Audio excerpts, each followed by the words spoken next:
Welcome back. One of the big stories for Team USA this year is redemption. Truly, that is the key word. Sports psychologist and DU professor Dr. Breigh Jones-Coplin is here now.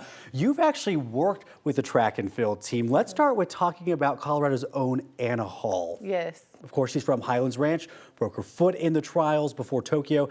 Now she's back and in medal contention in Paris. How do athletes deal with coming back from an injury like this? Yeah, I mean, I think with Anna, we could see it on the celebratory side. She really looked at it as an opportunity, right? I think sometimes people don't view those setbacks as opportunities. Sometimes they're so detrimental that people can't come back. But if you listen to Anna talk, she just really had this unbelievable confidence about herself where she knew what her abilities were. And so I think that really helps when athletes have to show up after something like a setback or injury to be able to continue to show up again. It's like, I have to believe in myself that I can do this. Right, incredible comeback story. Obviously, one of the biggest redemption stories, Simone Biles, right? She's coming back from some mental health challenges that she had last time. She said in an interview she wished it was a physical injury so it could have been easier for her to explain. What is the process for her like mentally now? Yeah, I mean, even the language of coming back from a mental health issue, right? You can't come back from that. There's not an end point. When you're injured physically, you know, okay, my Achilles can work again, right? My hamstrings aren't injured anymore. But mental health is such a spectrum. You don't really know what's the point of when I can come back. But I think, you know, she took a break and she was able to really prioritize her mental health. And I think the redemption is about, I looked it up, it's like taking back your freedom, taking back your power, right? And so we look at it as like she needs a medal, but she's already redeemed herself because she prioritized her mental health in that moment. She always knows that's the option instead of suffering through it. And it's funny that we're talking about that word redemption because that's exactly what she's calling this, her redemption tour. Yeah. Yeah, all right, let's talk about the women's soccer team because they didn't place as well as they wanted to at the Olympics the last time. They didn't even make it to the quarterfinals at the World Cup, but now this is a new team. What's their mindset like? Yeah, it's new. Right?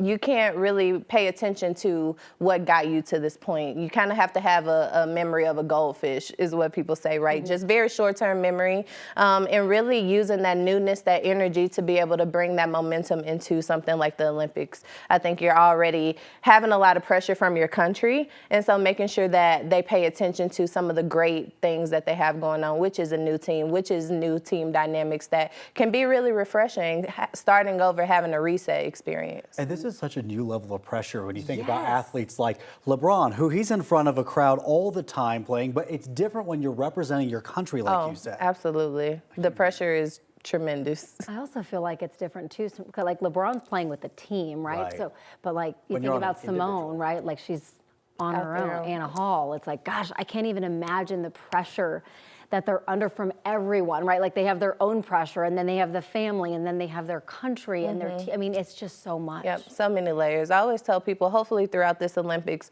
you learn something about the humans that we're seeing, humanizing the athletes that we see all the time. It's like, yeah, they have all of these amazing skills, but they also are humans at the end of the day. So I love that we're having these conversations to be like, the fact that this person is showing up and doing this amazing job underneath all the layers of pressure that we see and we feel. We just talked about that, right? We're holding our breath. And so, yeah, just humanize them and realize that it takes a lot for them to even show up. So like redemption is already them making it to this point. They're not robots. They have the same anxiety that you and I do, the same depression, battling all of that as well. So it's kind of inspirational because not only is it redemption, it's the other R word, resilience, that they're really teaching us all. Absolutely. And I love that. I feel like it was Simone who really put the mental health part of it really out there. She did. Like she did it. It was incredible.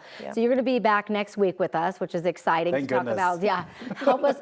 we can process this all together, right? We're going to talk about the pressure of track and field team and what they're facing right now as well, being in the spotlight. So a lot more to go through. We're just kicking off Olympics. So very, very insightful. So thank you so much for coming in. Thank you for having me.